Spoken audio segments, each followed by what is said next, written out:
Hello and welcome back to the Zero Strategy Podcast. Oh, hey. Thank you very much for being here, guys. Appreciate it. Eve, I'm sorry about timing you out at the start there, but I'm sure you are. you kind of asked for it. I hate to say it, but you were kind of asking for it. I'm joined today Wow. by my co-hosts. We have Grog Mode Hello. and we have Mediboy Eve. Second, I'm just spamming chat with more mods. Yeah. Hello. Hello, thank you. Side note, I got absolutely terrified yesterday when I was sitting in my office and the giant moth came back, and I freaked Heard out. about And that. poor Dennis was streaming, and I was playing with him. Heard it wasn't a moth, huh? Yeah, so that's the thing. I was in here in the dark. I heard it flapping. It flew at me. Flapping. I stood up, ran out of the room. Dennis was streaming, so he heard me just scream and run out the door. And then I got it out into the hallway, shut the door, came back in, and then Dale came up a minute later and goes, "Were you just screaming about this butterfly?" And I was like, "Whoops." Okay, to be fair, though, I was terrified of butterflies when I was in first grade. But that's So- because but Eve, that's fair because you have a fear of chrysalis and not butterflies. It just, Actually, no, Chrysalis is a pretty good local band. They're not scary. They're like Gent's kind of scary. I don't understand If you're it. a 6-string using For, bitch. for anyone who wants to see, in Condi's Discord, his wife posted a very tidy photo of His what wife? is a orange and black butterfly. It was Not dark, that big. and I got scared. Maybe an alright? inch. Oh an no, inch or not a two across. monarch. Anyway, I, the monarch. we had to miss last weekend, but for the last couple of weeks, what have you been up to, Grog? That's a good question. So last 2 weeks, well, I've been playing Resident Evil 8, and that's been a fucking delight. In addition, I've been playing more Apex Legends. I'm really excited for the next season to come out, which is in less than 10 days. Overall, I feel like I'm starting to go through some games on the channel that had been featured in a poll that I had sent out. So I had did a Google poll with my community to figure out like what genres of games they want to see, and also within those genres, examples of games that I have in my library but Usually haven't it's played not yet. good to show your community your poll. Oh yeah, in this case it was POLL. Ha, ha, ha, Just ha. because you can't spell doesn't make it any better. But one of the things that I got was some good feedback about things that they'd like to see. So broken down into categories, like clearly people want to see me play more survival games, which I wasn't expecting. But it also confirmed some things for me, like people definitely want to see they come for shooters, they come for shooter games. So my plan is I'm gonna keep doing like games that I really like, such as Apex, and then rather than do like a whole stream of it per se, when I hit like the 3 or 4 hour mark, I've just been switching games. So sometimes we've started out with one and then moved to the other, and I think that's been really good. It kind of satisfies, I think, different aspects of the audience, and Resident Evil has been delightful. Also, I got Ginger to join me for the first stream of Resident Evil, and it was really fun having somebody in Discord watching what I was doing, and just like we were both sort of like co-commentating and like doing a riff track on what was going on, and it was so fucking funny. So that's been great. Awesome. Yeah, I've been in and out watching you play some Resident Evil because I honestly loved Resident Evil 8. I thought it was such a good game. So Have you gotten to the place yet? I'm down by the lakes with the windmill. I don't want to. This is my first Okay. playthrough, so I don't want to spoil anything for anybody else. But I'm on the third house of the 4 houses. gotcha. It's So very the- gooey. The where second house is my favorite with the Yeah. the dolls. And I'm really Yeah. disappointed I missed that. I'm at. The second house is a fucking Everyone who knows the second house, it's very short. It's a very short encounter, but dear fucking god, it's terrifying. Yeah, the game is great.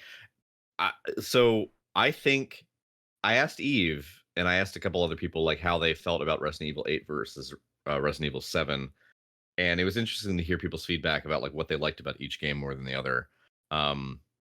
More than anything, we talked about it briefly on stream, but with chat. But I just want to say that I think that what strikes me is Resident Evil 7 is a modern horror game where the focus is on you as the victim, right? Like it's like think of like 70s and 80s and 90s slasher movies, like us, like it's about the killer as an outside presence, like attacking you and attacking your friends and like survival, right? But in Resident Evil 8, it's more about the ambiance, it's about the environment. If you think about the old Universal Monster horror films, like the monster was actually the main character. Like you followed Lon Chaney, you followed, Bella Lugosi. Like they were the primary characters. And so in Gothic horror, it's really about the setting and the atmosphere as the defining character, and almost like the main character or the protagonist, in this case Ethan Winters, it's kind of a blank slate. He's like not really much of anything. He doesn't do much for the story, but the world that you experience through the four different houses, and like Mother Miranda and shit in like Resident Evil 8 is like it's all about them. So I thought it was interesting because it's like this inversion of like modern horror where you're playing a game, but the exploration and the narrative is really through quote unquote the bad guys. Um, so yeah, it's been good. I like it. Yeah. Yeah, I think Resident Evil's best when it's like Resident Evil 4, which was the best game, Yeah. and this is definitely more like that than 7. I didn't like 7 very much. I only got a couple hours into it, and I was like, So I this is what I was preferred expecting. I'm done. 7. Overall, I think I preferred 7. It's okay to just be 'cause- wrong. Well, the thing is, Yeah, like you 7 was say, good. 7 wasn't Just different. Yeah, it wasn't a traditional Resident Evil. Like growing up, I always was more of a Silent Hill fan than a Resident Evil fan because the Resident Evil games felt more actiony, whereas Silent Hill was more of the sort of horror aspect to it, I guess. Yeah. But Resident Evil 7 was much more tense and spooky, whereas Resident Evil 8, even though it kind of looked similar with the first person perspective, very quickly it's more of an action game but in first person. I still really enjoyed it. I thought Resident Evil 8 was fantastic, but I think overall I enjoyed 7 a bit more. But it's different strokes for different folks, and I can see where this one's kind of bridging the gap between the sort of action series and the sort of scary parts of 7. But yeah, both As excellent games. As Joris points out in chat, 7 is more survival horror, where Yes. the player is far more powerless. And I think like in a lot of modern horror, that often is a trope that's leaned on regularly, where the lack of power, the lack of control, and this sense of helplessness predominates the story as it pertains to the main actor, like the main figure. And usually it's like the person you're following, and it's almost in some cases like from their perspective. Because if think about it like a movie like Midsummer, like it's fucking terrifying, but you're almost basically stuck with the girl. You're stuck with like the outside people who've come into this community, and so everything is being acted upon them. So it's always like this outside threat acting upon you, and you're trying to survive.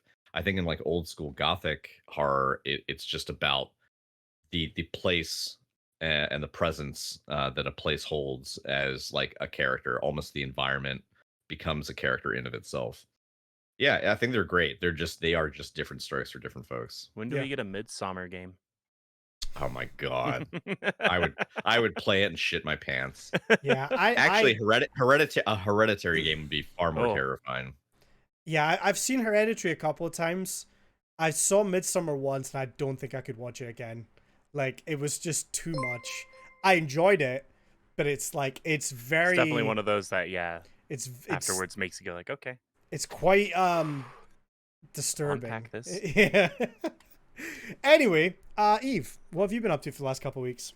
Oh, I was playing a lot more Pokemon again, and then I started playing Fallout 4. Oh, nice. Okay. Yeah. A I went melee into only it run. thinking, yeah, I'm doing only melee and explosives because, I mean, you can't do just melee. You gotta have explosives. You gotta huck grenades at people. It's just funny. Yeah, of course. In enclosed like- spaces. Yeah, or toss Molotovs directly in front of your feet.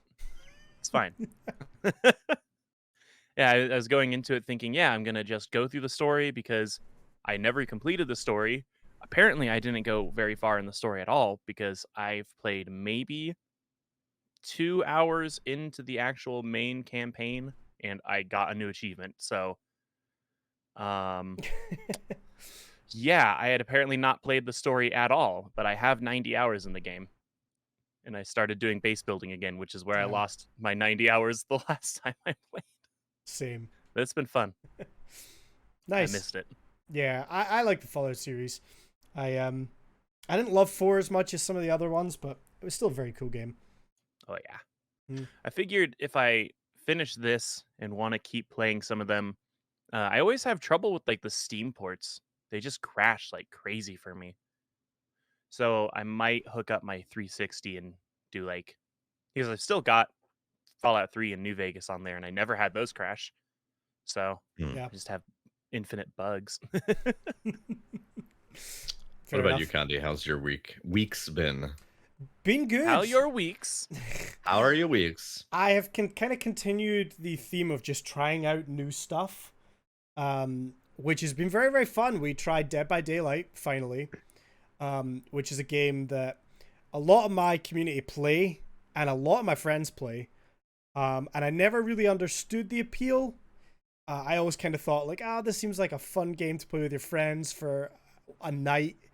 But I see why people like it. I see why people, I mean, there's people that just main that game, that just play that game constantly. And I can kind of understand it. I still don't think it's a game I could play every day because it seems very repetitive. But really, really fun. I'm definitely going to play some more of it because I enjoyed that quite a bit. And it's one of those games that leads to some good funny moments, especially if you're playing with a group.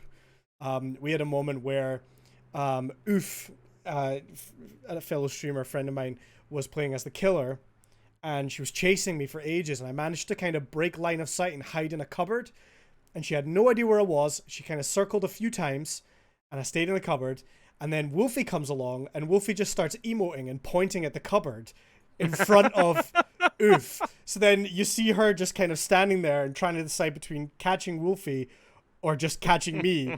And I'm just sitting there like, why am I being trolled? It's just classic like your friends troll you. So some really good moments came out of that. That was a ton of fun. And then I have kind of lost myself to New World this past week as well, which, if you don't know, is the new MMO coming from Amazon Games. And it's spectacular so far. I'm having so much fun, and the crazy thing is the beta ends next Thursday, a week on Thursday, and everything's getting wiped when And then the beta ends. it's paid. It's gonna be. Is it gonna be a monthly fee, or is it just a flat fee to buy in, or how's that work? I don't know. I pre-ordered the game. It was like £35, maybe like $40. And I haven't heard about a monthly subscription fee, but I guess we'll see. I pre-ordered it because I know if you pre-order, you got instant beta access. There was other ways to do it, but that was like the fastest way. And I believe Steam will let you refund it. So if I decide I don't want to play the full game, I could refund it. But I'm really enjoying it so far. We started on a world with a group of us, and we made a company and all this. But the thing I really like about it, it's kind of a typical MMO. What's the theme of the game?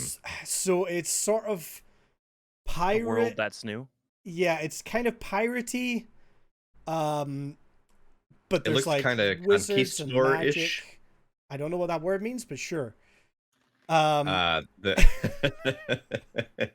Think of the Spaniards that landed in the Americas. That like, never mind. Well, Because isn't it I'm just sure. like I'm sure they alternate- teach a lot. I'm sure they teach a lot about that in Scotland. the cool thing about it, you don't pick classes. You basically have your character, and you can spec them in any way that you want. There's a bunch of different weapon varieties which you can level up and learn skills for. And yeah, you can choose to play as like a healer, a tank, a DPS, whatever kind of floats your boat, really. The thing I really like about it is that there's kind of a PvP element built into the game. So the map is divided up into regions, and the regions can be claimed by the factions in the game. So there's 3 factions, purple, yellow, green. Don't remember their names, except green, Marauders, all the way. And basically those factions can claim territory. And when you claim it, the factions can then choose to affect things like the rates for trading, how cheap or expensive things are. Oh. And then, so you can create a company. We created a company within the Marauder faction, which is just like your guild or your clan, right? And invite people to it. And then if you've got the money, you can claim forts, which are just like towns around the map. And they can be attacked by enemy factions, but you can have like your own town. And it's really, really cool. So I take it that those things can kind of like evolve over time on the map. Like exactly. you could gain territory, lose territory. So for example, when I first jumped on the first day, the map was completely clear, nothing was claimed.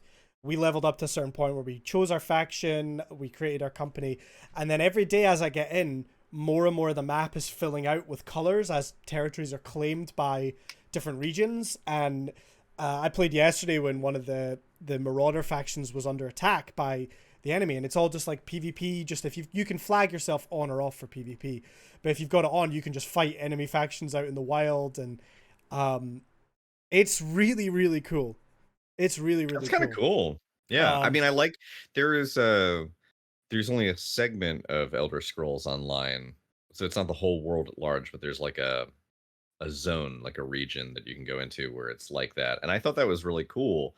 I've always thought that the idea of having an overland map where in any game where there are factions, how to make faction interaction meaningful, you have to almost tie it back to territory. Like because if you don't, then like, I don't know, it feels like it's like a layer that's there for, the sake of saying, oh, I'm part of X faction, but like if the lines on the map are fixed, like beyond these mountains is only so and so's territory from now until forever, that just doesn't feel dynamic enough for me. But I always thought that like having a game where you could see those change over time, it would probably really incentivize logins, because you figure, you would never know if another group, or in this case maybe a small company like yours, is going to do a raid on a town, and like you guys decide that you're going to make a night of it, create your own fun for the evening, and go sack a bunch of towns on the border, and then you push the lines further for your territory. Next thing you know, somebody signs in the following morning for that other faction, like, oh shit, we just lost 2 fucking towns. Like that sort of tug of war, I think, is really interesting from a player perspective. Well, what's also interesting, like, so we had on our world that we're playing on, there's last time I checked, there was 2 territories owned by the Marauders, but they're each owned by different companies within the Marauders. So one of them is called Group Therapy, which seems to be a big company on the server, and the other one's owned by the Uruk-hai, and you can create your own flag. So they've got the flag with the handprint, like the Uruk-hai, white from hand Lord of the Rings. Of Saruman. Yeah. So and these companies are growing, and you're seeing players out in the wild that are part of those companies on the world. So the players are kind of creating the story that's happening in the game, and it is expensive. So obviously you're incentivized to kind of get more players in to your company. I think you can only have 100 in each one. But like I was watching Tim the Tatman play, and he's the governor of his own company, and he can set the taxes that his members have to pay, and he can like raise or lower the taxes, and there's local in-game chat, so everywhere he goes he's getting shouted at to lower the taxes in his company, right? And like it's really, I don't know, there's something so fun about it. I was joking that I created our company, so I'm the governor. And I was saying, well, I've recruited 2 or 3 people. Now, if they recruit 2 or 3 people, then they have to pay more. And everyone was shouting at me there was a pyramid scheme. And I was saying, no, it's like a multi-level marketing. I'm at the top. I recruit. And it's like the thing is, I used to be a big MMO player. Like, I played a ton of like the Star Wars MMO back in the day. I've played a good amount of WoW and WoW Classic. And it's a game that I steer away from a lot of MMOs, because I know that I will get hooked and addicted to them, and I'll just spend every spare minute I have just grinding. And I've been finding it so difficult, like getting home from work each day and being like, oh, I'm just going to log in and play. And I found myself just like harvesting plants just to increase my harvesting skill so I could harvest better plants. And then I'm like, why am I doing this? It's a beta. I'm just wasting my time doing monotonous, boring shit, because like it feels that little dopamine of like, oh, I leveled up. I like, it's, and I know it's gonna get wiped, and I'm gonna have to start from scratch and do it all. So I'm kind of just trying not to put too much time in it, but I'm having an absolute blast, and there's been a bunch of us playing together on the servers, going out and questing and things, and there's, you can sign up for proper big PvP. I think they have 50 on 50 PvP matches you can queue into, which are like big siege battles with 100 players, but you have to be like level 60, and I don't know if anyone in the beta, there's probably people that have hit level 60 in the beta. I've played for like 12 hours, and I think I'm like 18, so They probably also have the leveling like ramped up a bit for the beta too, just possibly, yeah, experience those higher tiers. I'm thoroughly enjoying it, and I'm gonna try and not sink too many hours in for the next week and a half until the beta ends, because I want to be fresh to go. 31st of August, it's actually launching fully, so I'm very excited, and that's been it for me. Those two games really have kind of had me hooked. I've not been streaming much because the heat is still really bad over here, and I'm sitting in my office with all the lights on and computers is just a bit difficult, but we're getting there. And all the butterflies. It's too hard. It's too much. You'd think with their giant wings they would flap you cool. Yeah. I see the question in chat. I actually am not sure about what other games Amazon's coming out with. It was funny, I was watching Dennis stream New World the other day, and the little logo popped up where it's like games but with the Amazon logo. And Dennis didn't know, and he was kind of like, it looks like this game was made by Amazon. And then like 10 minutes later, he's like, wait, this is actually made by Amazon. Yeah, I'm actually not sure what other games they're working on, but I reckon there's probably going to be big integration in the future between Twitch drops and this game. There's there is Twitch integration already, which I thought was interesting. There's a feature. I don't fully know what this does because it failed every time I did it, but there was like a Twitch spotlight thing which you could enable. But the interesting part was like Twitch subscriber army, it's called, which if you switch on, you can toggle it to followers only or subs only or both. And I believe it's where if you're a streamer, the game will link people that follow and sub to your channel to their game and allow you to then join groups with them through the game, or join their like guild through the game. If you've got it set to like subs only, for example, your subs can then be in your company. But I think it's got potential for a really big, if you get these big factions and get, have that sort of story of this faction's claiming all this territory, it could lead to these some big battles, which is very, very, very fun. So I'm enjoying it. A question from chat. I did look into it. Apparently, there's no other games on the horizon right now for Amazon Game Studios. New World was like their big baby that they're pushing out. So if there is something internally being developed, nothing's been shared publicly or leaked to the press. So at present, there's nothing else on the horizon for them. It's just New World. But I suspect there's probably other products in the works, but like they would probably be very preliminary, and that'd be couple years out before we see another game from them, unless they act as publisher, and put out somebody else's stuff. So I believe this is the first game. It is and it isn't. They've had a bunch of games that have all failed, but they were all for like platforms like Kindle Fire and like basically mobile level games. This is like their first proper video game. If you look up their wiki page, like they have like 10 quote unquote 10 games under their belt. This is actually the first legit game. Yeah. It's super cool. So I'm gonna keep my eye on it, and hopefully it's as good on release as it is so far, which I don't see any reason why it wouldn't be. But yeah, there's been a lot of stuff announced over the last couple of weeks, which we've not had a chance to talk about, which I'd love to dive into briefly. Elgato, which we all know, Elgato, they make everything for streaming. They've announced a bunch of new updates and new products to their gear.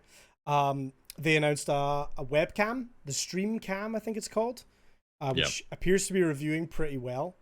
It's been a long time since we've really had much innovation with webcams. I mean, I'm still using a C920, which is like, it's 7 or 8 years old at this point.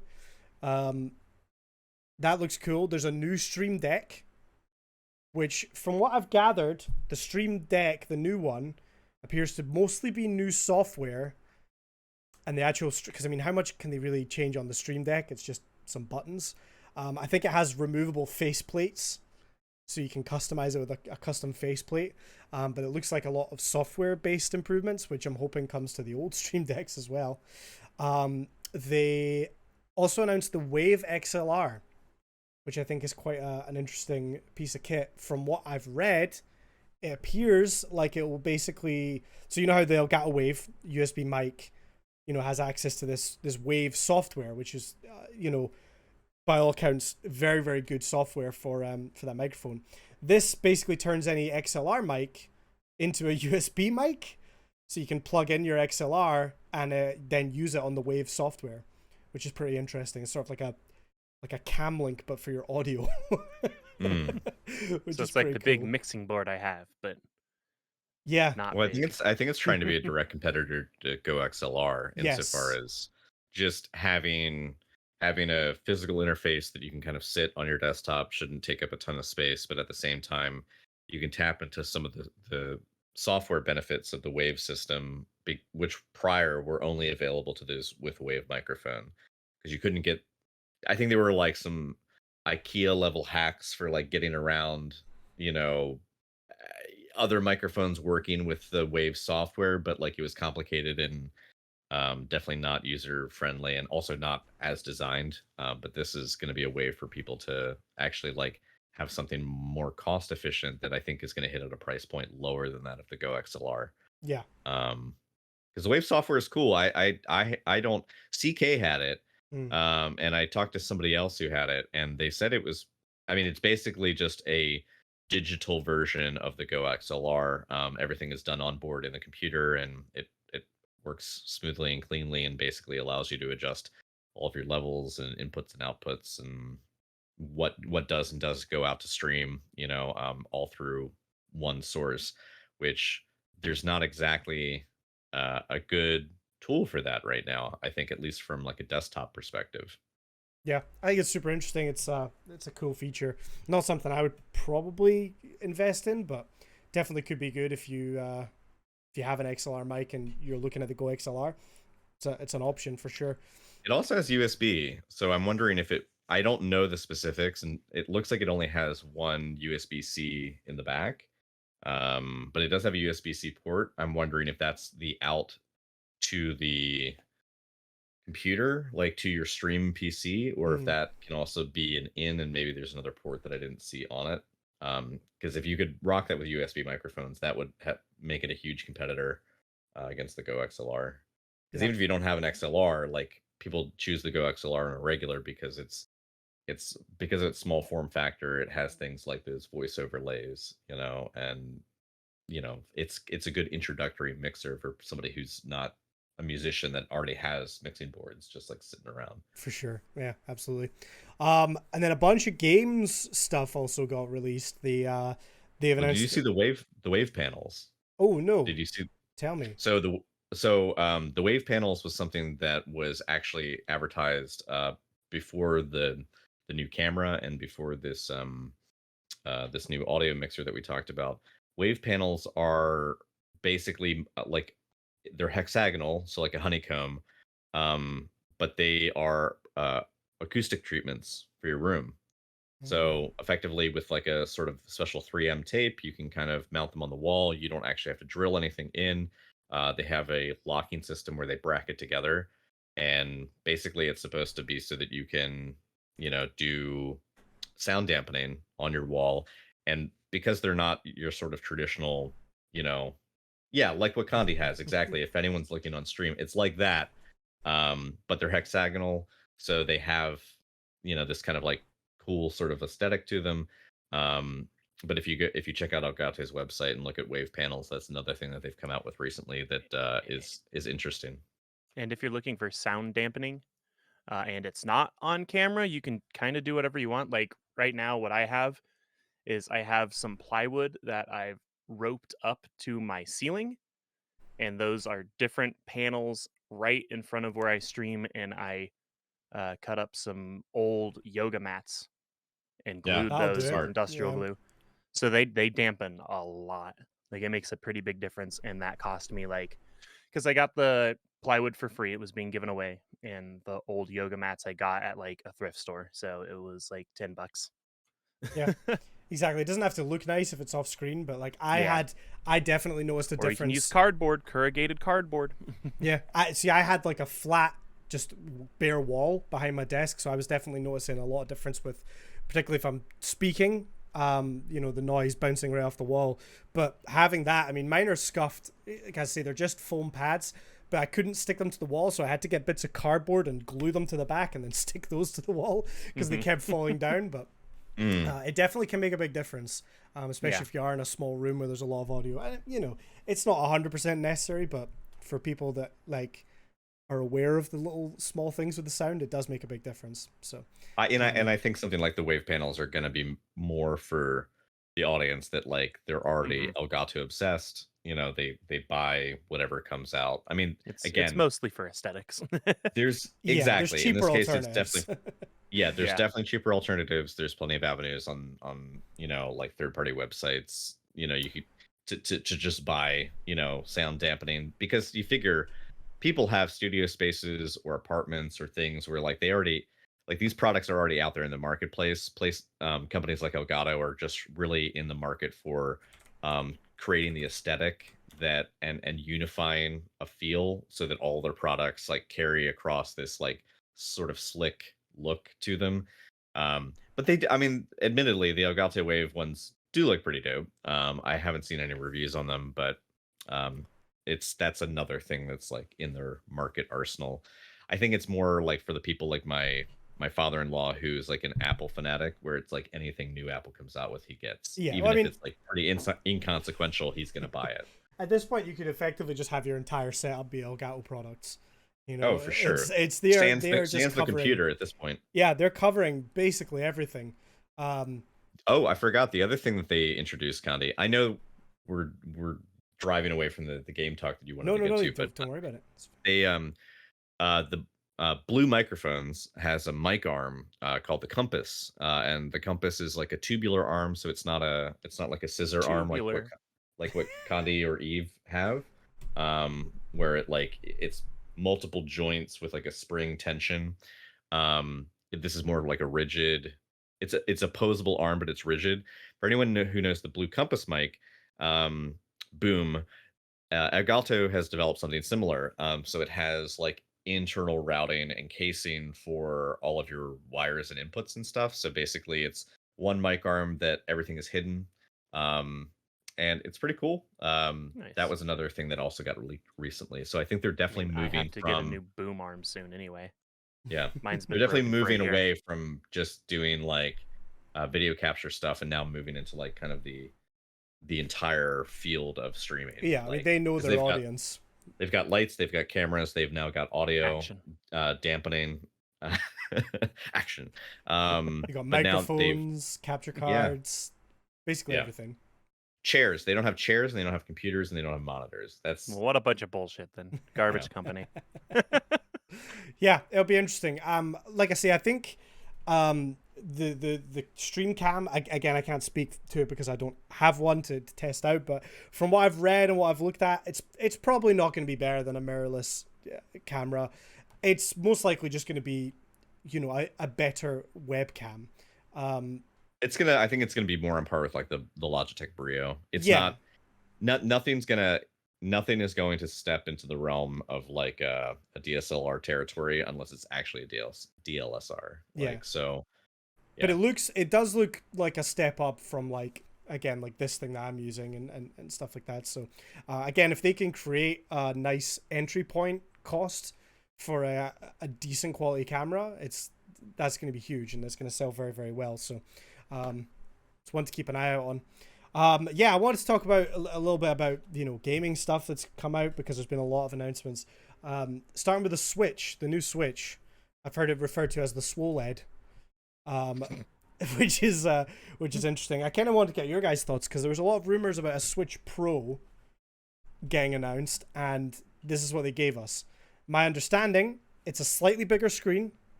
It's an OLED screen, which is very nice. I'm a sucker for an OLED screen. But apart from that, no internals, are being upgraded. Better speakers, I think, and I think the People docking were station. mad on Twitter. Yeah, right. So I think Oh, the yeah, docking very. station, Nintendo people get mad about everything on Twitter, so the current docking station for the Switch has got 2 USB ports, but they're taking one of those away and replacing it with a LAN port, which is great. I bought an adapter for my Switch that plugged into the USB so I could connect a LAN cable. But yeah, but isn't like $100 more or something just for this small? How much? yeah, I think it's like 50 or 100 more. I also Hmm. think for the actual device itself, not just the docking station, but I think for the device they've relocated the charging port because Mm. on the original Switch the charging port was on the bottom, which made it annoying if you were like like holding it in your hands and playing a game and like wanted to Yeah, rest it on something or like put it in a non-dock sort of situation because basically it would be resting on the charging port, which is not great. Like um I think the newer one, the port is in a different spot so as to be like less obtrusive for people who are like actively playing but still charging the game at the same time. yeah. I mean, I personally, I love my Switch, but I wouldn't ever feel the need to go out and upgrade this. I mean, Switch has been on the market for 4 years, something like that. At least. Yeah. It's an interesting move to not upgrade any of the internals. Um, I mean, we I know, wonder if they're I mean if like how much of that is intentional though, because like I feel like it's probably by design. I feel like Nintendo doesn't really do much on accident. Everything they do is pretty deliberate. And I wonder if the idea for not doing like a Switch Pro and like boosting all the internal specs is so that they can maintain equilibrium across their player base in terms of game development. Because when a game is coming out, you don't have to design like a enhanced versus a non-enhanced version. sure, I'm sure that comes with its own set of like headaches and hiccups in terms of like now you've basically got two different versions of the game, and then if you have anything that has crossplay, where like they're like if you had like an enhanced version of Splatoon, like now is like are enhanced people going to have trouble connecting to crossplay with people on non-enhanced? Like yeah, it's I very think true. I think they did it just to probably make sure that you know they also can kind of control the price point, because you figure if you now started having an enhanced version, you have to create like a new pricing structure for like these enhanced games versus not enhanced games. The amount of like um the amount of work and development added on is probably not worth it for them. And honestly, when they created the Switch, they did so at a time when the Switch could have launched with better specs than it did. Yeah, The whole idea of the Switch was to launch it as something economical. And they clearly established that they were not interested in the console wars of the PlayStation 5 and the newest Xbox. They weren't trying to push the limit to be on par with PC quality gaming. They just wanted to have something that was mobile, fun, and like family friendly and attractive to people, on a budget. And I think that's really what they're sticking with. They're yeah. not trying to go full out, in terms of like pushing the limits of technology. I think they just want to create quality games. And the thing is, the Switches have been selling extremely well. I think even during the pandemic, there was a huge surge in Switch sales because it is such a handy little console. And again, I love my Switch. Um, I just I felt like it was interesting because Nintendo has a habit of doing these small upgrades, right? We've seen it with they release like a 3DS and then a 3DS XL, and then they do like well, even way back when they did like the Game Boy Advance, Game Boy Advance SP. There's all these different iterations of effectively the same console. Um, it just makes me think like how far away are we from Nintendo's next big console? Because you got to think that's starting to come up now after 4 or 5 years of the Switch. You think they'd be beginning to kind of get, because at a certain point, the Switch is not going to be able to have these ports on their console from like As games get bigger there's a too. lot of games that are on PS4, Xbox, and on Switch. I mean, if I'm not wrong, you can play Apex Legends on your Switch, I Yeah. think. You shouldn't, You but you shouldn't. could. Yeah, I like I don't think it'll go run well. I need to test that actually, see how it works. But like It- at a certain point, those games are not going to be able to come over anymore. Nintendo's going to be locked to just first-party games again, because a lot of third parties are not going to run. So you think they've got to be in a position where they're starting to think about that next console? My guess is 2 years. We're probably 2 years out from like a new thing. Could be. But I thought it was interesting. And as Joris mentioned in chat, there was also the Steam Deck announced, which is kind of, I guess, the Switch Pro that a lot of people were hoping for. It's gonna be the Steam Deck. What were your guys' like impressions of the Steam Deck at first? My gut reaction is, oh god, another Steam hardware. Steam doesn't have a good track record, honestly, developing hardware and supporting it. Steam has been the Google of creating secondary products.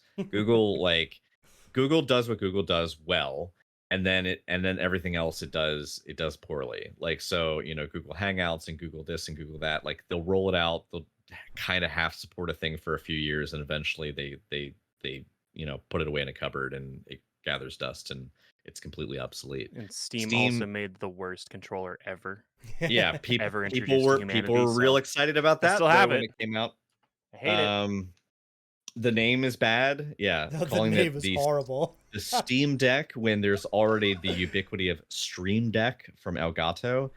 Even if you don't use Elgato products, there are other products on the market that basically mimic what the Elgato Stream Deck does, and I think it's kind of like how, like how one company becomes associated with a certain type of product, like Kleenex, is like, tissues, but I mean, like, often people will just call it Kleenex, or that kind of stuff.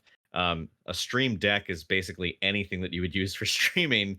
Calling it a Steam Deck, I think, is just, you're opening yourself up for both parody and also confusion in the marketplace, and also people just like stumbling over their words when trying to talk about your product, which is not really what you want. Yeah, I do wonder how many people at Christmas are going to be confused trying to buy a gift for their, their significant other, or maybe their children. Like, oh, I want a Steam Deck for Christmas. Like, okay, wait, you're going to Google, it's going to be confusing, I think. So that could be interesting. Similar to, you're going to have like an 8-year-old getting an Elgato product that they don't even know how to stream. And they're just like, what the fuck? It reminds me so much of Xbox and their awful naming conventions that Xbox have. When the Series X got announced, there was like I remember reading somewhere, there was a huge spike in Xbox One sales. And it's like, how many people have bought an Xbox One thinking it's the Xbox Series X, the Xbox One X, or the Xbox... Like, it's so confusing.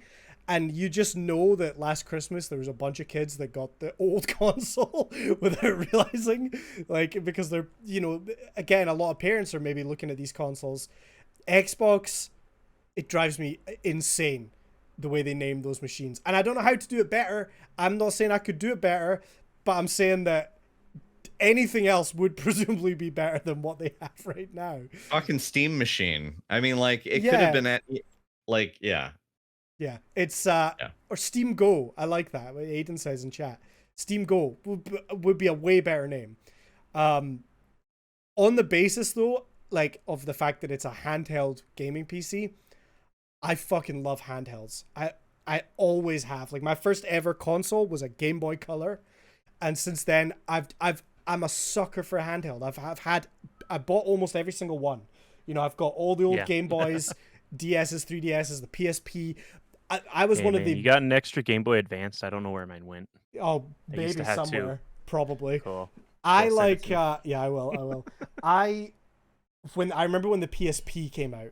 And I mean, I was a kid. I don't know how old I was, but I was like... This is the coolest thing ever, because I had my PlayStation 1 in the house. I was like, this is going to be like that, but handheld. Blew my mind. Again, even the Vita.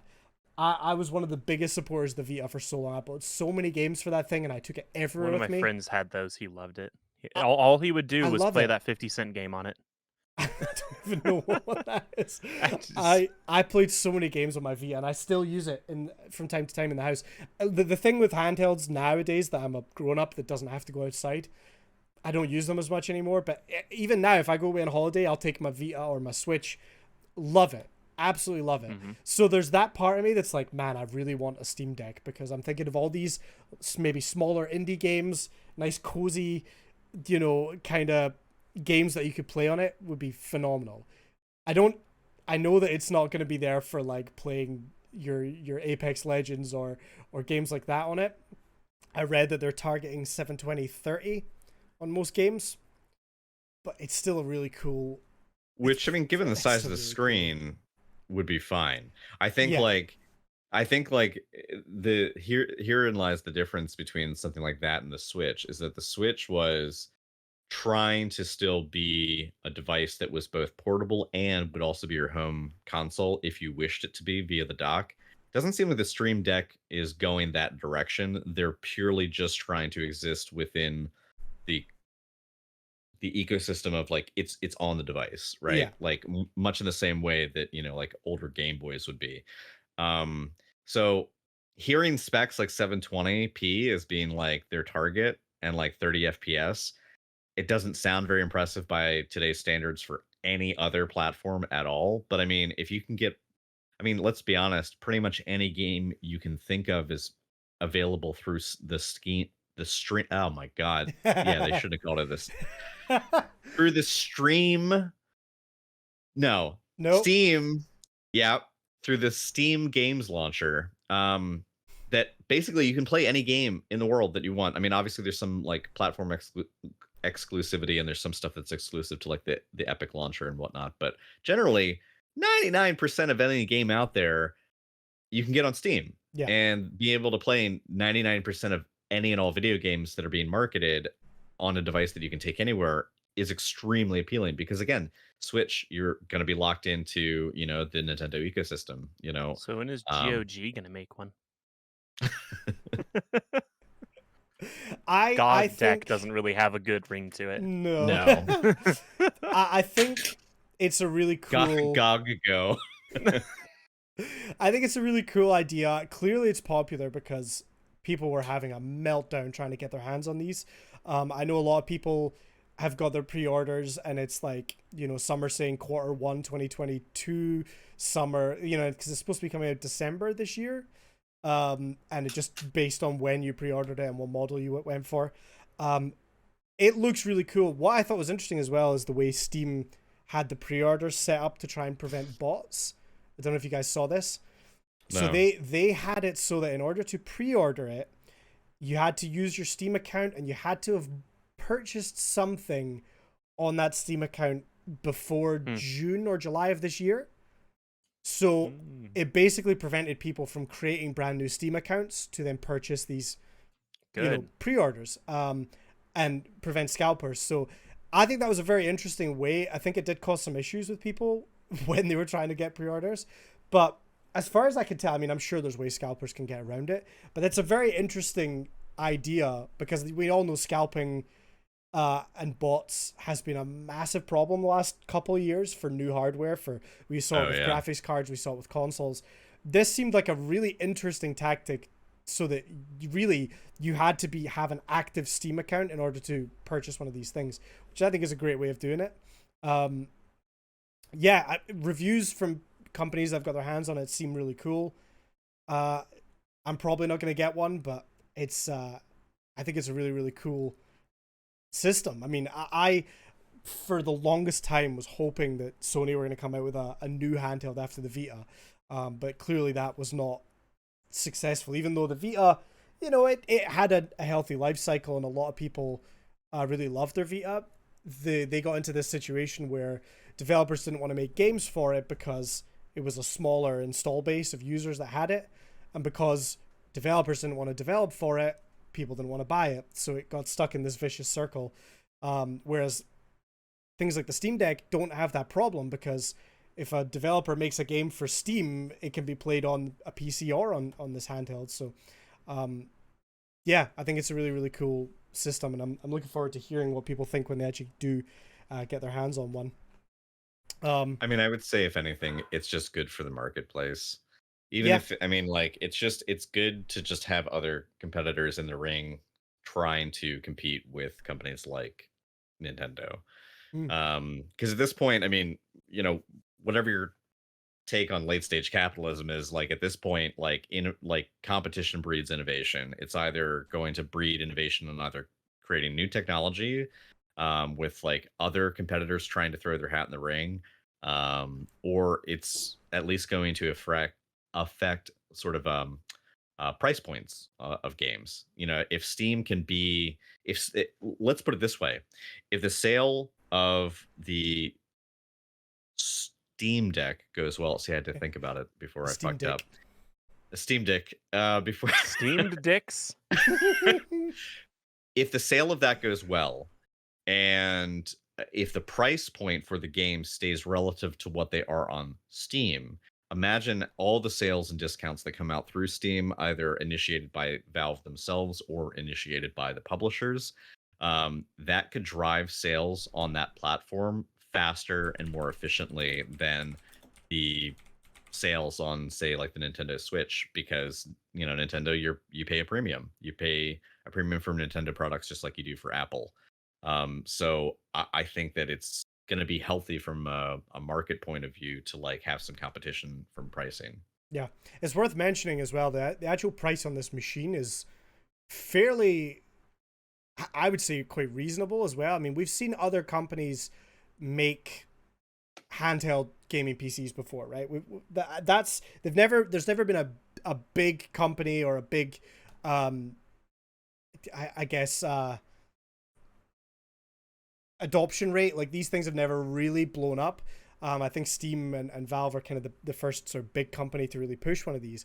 But I've seen, I mean, from just watching YouTubers and stuff, I've seen some of these handheld gaming PCs that are like 800 to 1,000 to purchase.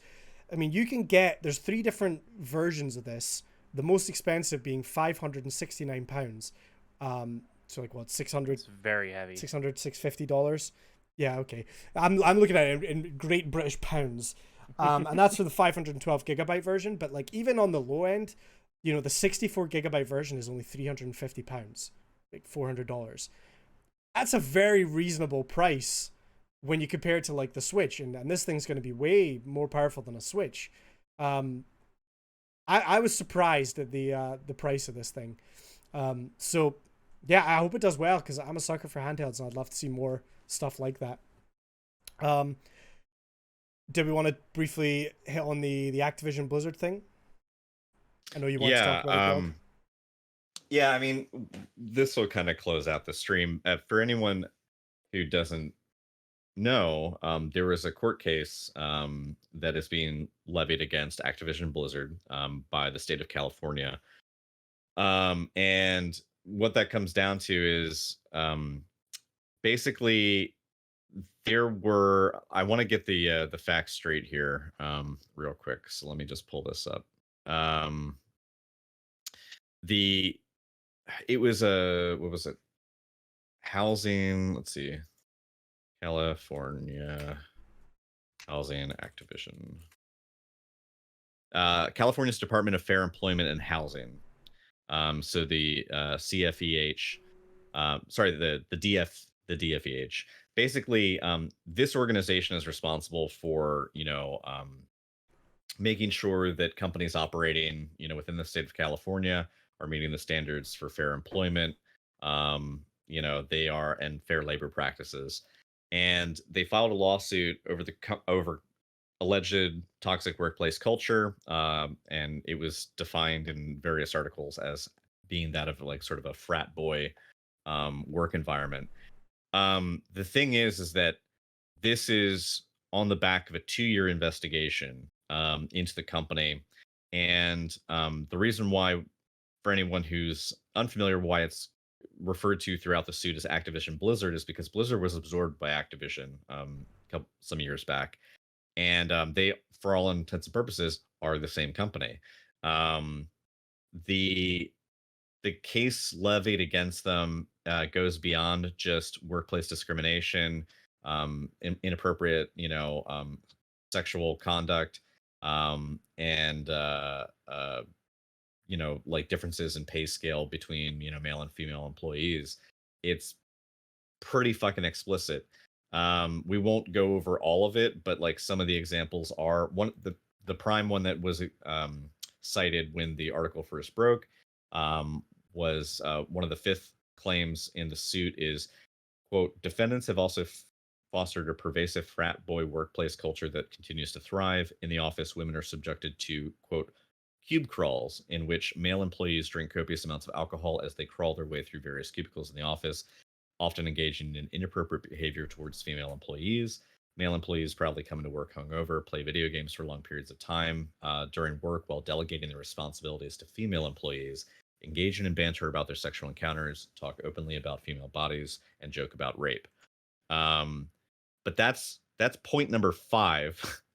And then, like, you know, as we go on, there's other issues, disgusting issues that are cited that keep cropping up throughout this lawsuit. One of them is there was a gentleman who worked for, what was it? He worked for Blizzard's. One person in the suit named Alex Afrasiabi, the former senior creative director of World of Warcraft at Blizzard Entertainment. He was accused of engaging in, quote, blatant sexual harassment with little to no repercussions, including attempting to kiss and grope female employees and calling them derogatory names at company events. Also known within the company was an unofficial nickname for the office where he would have these encounters, and it was called the Cosby Suite, in reference to Bill Cosby and his sexual, you know, misconduct towards women. And I guess the it's all there for people to look at. But I mean, like, if you think that, you know, this is, yes, just sort of another example of, you know, white male patriarchy run rampant, it gets worse, if that's even possible. Bullet point 48 in the suit is, in a tragic example of the harassment that defendants allowed to fester in their offices, a female employee committed suicide while on a company trip due to a sexual relationship she had been having with her male supervisor. The male supervisor was found by police to have brought sexual toys and lubricant on a business trip. Another employee confirmed that the deceased female employee may have been suffering from other sexual harassment at work prior to her death. Specifically, at a holiday party before her death, male coworkers were alleged to be passing around a picture of the deceased's vagina. So it's fucking, it's horrific. Sick. Yeah, like it's horrific. And again, you know, I apologize if any of that is triggering for anyone. I probably should have said something before I dove into the details of the case. But I mean, I guess for me, because I could ramble on length about this, my final thoughts are, and I've shared a lot of my thoughts in my Discord, and I shared thoughts on a VOD earlier this week, which I'm going to be highlighting. So feel free to check those out if you want to hear more of it at length, because I could, again, be pissed for days on end about this. But at the end of the day, regardless of whether or not you want to separate the art from the artist, so to speak, that, you know, the issue that comes up all the time of, like, you find out that a musician or a painter or someone that you really appreciate did something absolutely reprehensible, and you try and separate the creator from the creation. The way I look at this is simple. There's also another, I should mention, on the back of all of this bombshell news dropping regarding this 2-year investigation and the lawsuit against Activision Blizzard. There was another damning article from Jason Schreier, formerly of Kotaku, that came out. It was published in Bloomberg, talking about Blizzard and the botched relaunch of Warcraft 3 Reforged. It was a remastered version of Warcraft 3 that was supposed to come out, and how through Activision's meddlings in Blizzard's affairs and whatnot, this wasn't an issue. Like, this wasn't a hot topic of, like, a sexual nature, but more of, like, a managerial issue. That Activision basically, like, butchered their attempts to release this game, diverting, you know, person power and money into really this Diablo 2 remaster that's coming out. And basically, it's just a shit show all the way down, from Activision's meddling into Blizzard to practices, you know, internally through Blizzard and Activision. And mind you, this suit is being brought against Activision Blizzard, And the reason why it's Activision Blizzard is because through those bullet points, like, although the one guy that was mentioned specifically in the suit, there are others as well. He was a creative director at Blizzard, but there's also people cited in the suit that operate solely within Activision. So this is not just on Blizzard's end of things, and Activision happened to acquire a company with bad actors in it. This is a case of two companies with kind of gross, male toxic masculinity dominating their workplace culture. My final thoughts on all this are: if you want to try and separate the artist from the art, you want to still justify playing Overwatch or Call of Duty or whatever. If you can wrap your head around it and make sense of it, if you read the lawsuit at length and you look into some articles about this, and you feel moved by the allegations that are present, and mind you, these aren't just like light allegations. This is a state government conducting a 2-year investigation into the company. And the 2-year investigation, mind you, happened after they already had interventions with Activision Blizzard. So this is 2 years. This is 2 years post investigation, and the investigation only came about because the initial efforts to curb this behavior failed. So that said, vote with your dollars. Warzone's a free game. Could you keep playing Warzone? Sure. But let's be honest. At the end of the day, if you already have a game like Warzone or Overwatch, whatever, installed on your computer, uninstalling it isn't going to do much of anything. Because at the end of the day, what they're going to show to shareholders and what they're going to show to other financial institutions, if they're borrowing or lending money, is going to be active installs. But active is the key word. So if you have, an install base, you can use that as a means to kind of like bolster your argument for how successful your game is doing. But if you don't log in and you don't sign into their games, they will notice. Will that make them do anything? No, absolutely not. It won't. However, microtransactions will. The financial pain point is what makes these companies move and change and do stuff.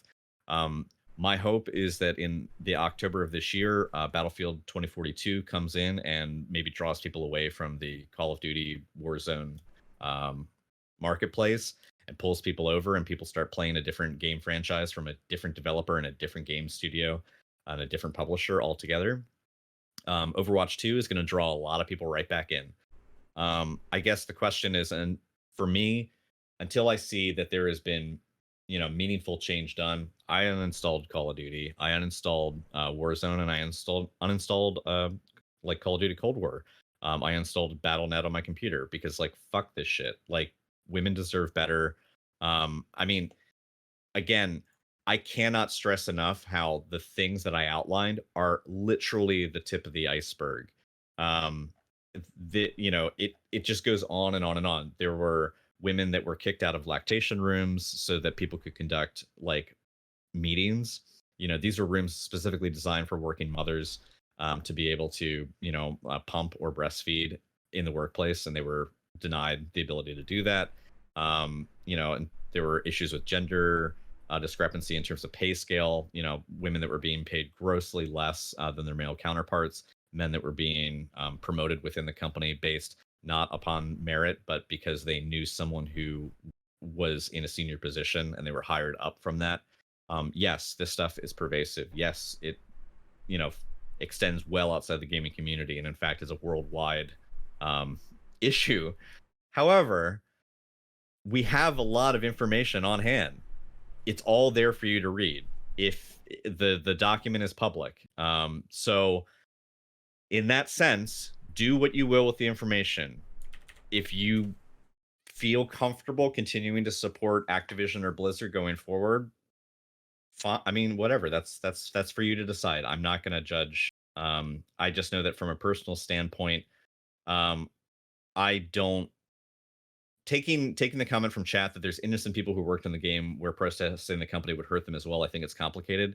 The thing is that those people have already been paid for their services working for the company, and unfortunately, some of those people were not paid what they were already owed while working on it. I've heard the counterpoint that like by continuing to support the company, you're continuing to support those people who suffered through the trauma to continue to produce the game and get it to where it is. But I don't want to support, I personally don't want to support, and I'm only speaking for myself and not Zero Strategy here, but I don't want to personally support a company that would subject people to that level of trauma, to the point where someone took their own life, because of workplace harassment, and because of sexual misconduct happening on the regular, uh, at the expense of, well, if I don't play the game, then I'm not supporting the good people who work there. Like, fuck it. Like, the good people have are there. They could leave. I'm not saying that, for some people getting a job at Activision or Blizzard was probably a dream, and it probably took, years if not decades of hard work to get there and to get into like an industry leading company, and for them to simply just move to another company is not a simple feat. I'm not saying it's that simple, but I just don't think that people should be treated as less than human, and I don't think that people should be treated without, equality. And personally, I think I would rather vote with my dollars. So not buying a battle pass, not playing the fucking game. There's plenty of other games in the marketplace that Battle can passes are dumb entertain me. anyway. So, I think yeah. we've all seen that things like this have been a massive problem, particularly in the games industry for a long time. More of it's coming to light, which I think is good in a sense, because hopefully it stops happening. I mean, the last few years we know that. I mean, look at Hollywood. Well, yeah. Unfortunately. The thing is, like, we've seen a lot of studios. I know Bungie's a big one, where Bungie have been very openly against a lot of this sort of behavior in the industry, and to their credit, I think Bungie seem to do a fantastic job of treating their staff fairly, and have been very, very open with, hey, our game's being delayed because we refuse to crunch the way that a lot of these industries and these companies do. We've heard horror stories of staff being forced to work 18-hour days to crunch to get a game out on time, and all these different things. And it sounds like the industry, for whatever reason, the gaming industry has been able to get away with a lot of this stuff for a long, long time, and it's starting to now come out, and people are not okay with this, and it needs to be dealt with. And we'll never know the full details, but it seems like there was probably, beyond just reclaiming ownership of the Destiny franchise, I think Bungie's departure from Activision, maybe, like, I mean, it's complete speculation on my part, but I mean, it's entirely they got possible away that when they could. And yeah. yeah. And who knows for what reasons. I'm being I'm being I'm being like speculative here, but I'm just saying that, like, they left because they wanted to recontrol their franchise. Yeah. But there's maybe other reasons why. I mean, given the nature of Bungie and how they've continued to conduct themselves, their support for trans persons within the workplace, their support of actively recruiting, teams that have a 50-50 split of gender, balance, like that kind of stuff matters. And for a company to be that proactive and have removed themselves from a company this fucking toxic and gross, I have a feeling there's probably more to it than we just wanted to take back Destiny. Yeah. I'll always give Bungie big props for that. I mean, they were one of the first studios, I think, to move all their staff to working from home when COVID hit, because they did. And they knew that was going to impact their release schedule. They knew that was going to release their content updates, at a slower rate. But they put their staff first, and I would just want to see more and more companies do that, because it quite clearly this is not all right, and it's been allowed to go on for so long and so long. And as the video game industry continues to grow year upon year, a lot of these companies need to sort themselves out, and it's sad that it's allowed to get to this point. It's awful and horrific, like we said, reading through that, of all the things that have been going on. And it's wild to think that, of other industries where, I mean, I've worked for a lot of different companies, and none of that stuff would ever fly for a lot of those places when, big companies in the public eye. And it's amazing that certain industries have been able to go on with this. I mean, I know not obviously as bad as some of the things in this lawsuit, but I know friends who've worked for game studios, and had horror stories just with the way they were treated, male and female, without naming names.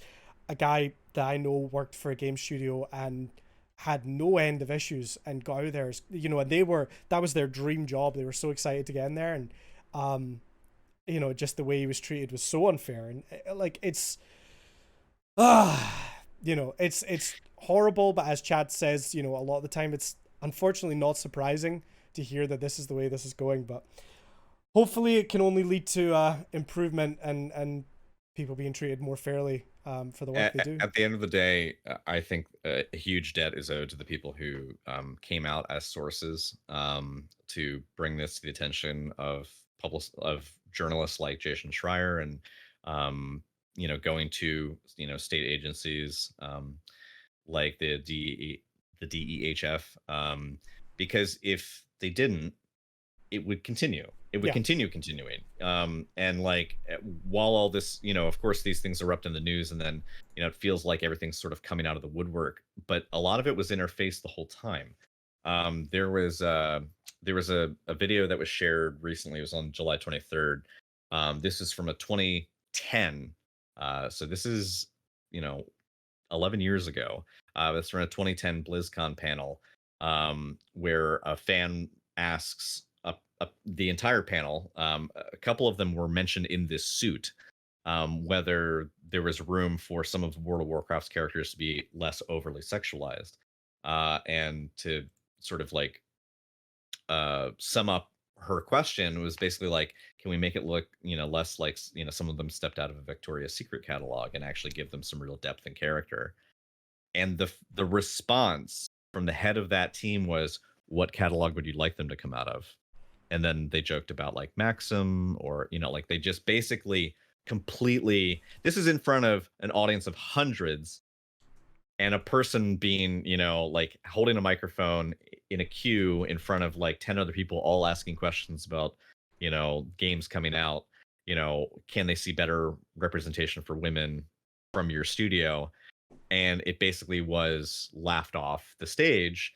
And the audience laughs, and the audience, you know, is applauding these like horrible jokes. And it's like, it's fucking gross. Like, it's not new. Like, you know, these things are old and embedded within these companies. And I feel like unless the workplace culture at the core of each of these companies undergoes a dramatic shift, that's pretty fucking hard to swallow. There was a damage control message that was sent out through Activision Blizzard, trying to downplay these claims. And there's one bit that I just want to highlight that's just like really kind of it says, where was it? Oh no, it's not that one. It was this one. As the executive sponsor of the Employee Women's Network and our chief compliance officer, I wanted to reach out to you. I know this has been extremely difficult for many of us. A recently filed lawsuit presented a distorted, untrue picture of our company, including factually incorrect, old, and out of context stories. Like, record scratch. What? Hold on. How can they both be factually incorrect, but also old? Oh, they're old stories. So it's like, I mean, like, that in of itself is a fucking admission that there's truth here. And Yeah. I'm sorry, but saying it's factually incorrect, just in the context of how the rest of the thing reads on, is basically double speak for like, I'm at such a high executive level, I don't deal with the day to day, and this is just me, you know, putting a PR spin on it. But to literally say, and old issues, like, bro, you just fucking, like, this woman, Fran, what's her face? Fran Townsend, who sent the message. She basically is admitting that they are culpable, that there are things that happened. These things happened. But just to put it in a box and write old on the side, as though that somehow absolves them. It doesn't carry water for me. I just don't buy it. And in fact, most of these allegations are within the last like 2 to 5 years. So fuck them. As Grog says, you know, hit them where it hurts. Vote with your dollars. Vote with your dollars, yeah, because, you know, that's the best way for us to show that that's not acceptable. You know, I won't be playing Activision Blizzard games, I know for sure. So That's what you got to do.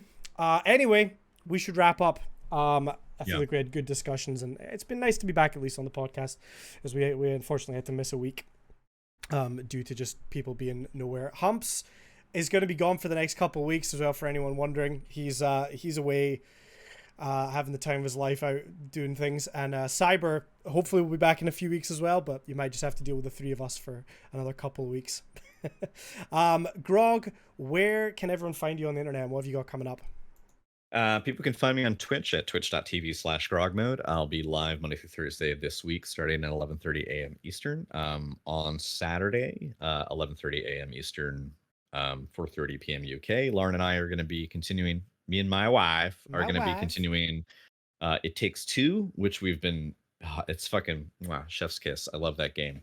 We're going to be playing more of that. Throughout this week, I'm going to be doing more Resident Evil 8. If we finish Resident Evil 8 this week, I think I'm going to play Cube 2, which is it's a first-person puzzle game similar to like Portal, sort of, but without portals. It's just a different kind of like environmental puzzle game. And then we'll be playing more Apex throughout the week. Heck yeah. Eve, what about yourself? You can find me Metabot Eve everywhere. I'm gonna be live Monday, Wednesday, and Friday. And then I'm doing like 24 hours of overtime on the weekend, so I might not be live on there. And I'm probably not gonna be here on Sunday. Because I work until 3 a.m. that morning. So fair enough. Fair enough. We need to have another Pokemon battle soon. Side note: I've been playing Pokemon Go recently again, and I love it. It's so good. Like I say, it's convinced me to go outside. I went out and touched grass this morning because I just went out for a walk to catch some Pokemon. Love it. But yeah, we'll need to do that. But yeah, check out Eve, check out Grog. Both links are there. For me, I just actually had my last ever day at work yesterday, which is a little exciting. So, yeah, officially kind of full time from tomorrow. I decided to take this weekend to kind of just chill and catch up on things that needed done around the house and stuff. But yeah, so I'll be full time and I'll be doing a 24-hour stream at some point soon. I don't have a set date for it yet, but I wanted to start out with a 24 because I've never done one, and I saw Grog do his, and I was like, I can do that. So we will see. Hopefully, I can. Be prepared to fall asleep on stream. It might happen. But yeah. To be clear, this is it wouldn't be possible without my wife being super supportive, and we're gonna give it a year. We're gonna see how things progress, and then see what happens. But at least I'll be able to say I gave it my all. So I'm very excited about that, and it'll be fun. So yeah, lots of stuff coming up. I'd like to get some Apex in with you, Grog. We haven't really played in a while because I've been doing different stuff, but I'm sure we'll set up some time for some games. Eve will play some Pokemons and all kinds of things. So it'll be a lot of fun. More importantly, oh yeah, you can find me Condyfly basically everywhere. That's that. More importantly, check out the podcast. If you've enjoyed this episode and maybe you want to hear old ones, we have them up on Spotify and YouTube, all those things. And if you're listening on one of the audio platforms, we do it live on Twitch, mostly every Sunday, twitch.tv/ZeroStrategyPodcast. All the links are in all the places, so you can find it. We are going to go raid somebody, so please do stick around for that and go show some love. And we will see you maybe next week. We'll see, hopefully next week. Also, with me being full-time, I want to do more podcast things. So hopefully there'll be some more off topics. There'll be some more content going out to all the different places. Maybe some highlights from the podcast finally. There's going to be a lot of stuff. So keep your eye out for that. But thank you very much for listening, guys. We appreciate it as always. And we will see you next time. Thank you. Bye.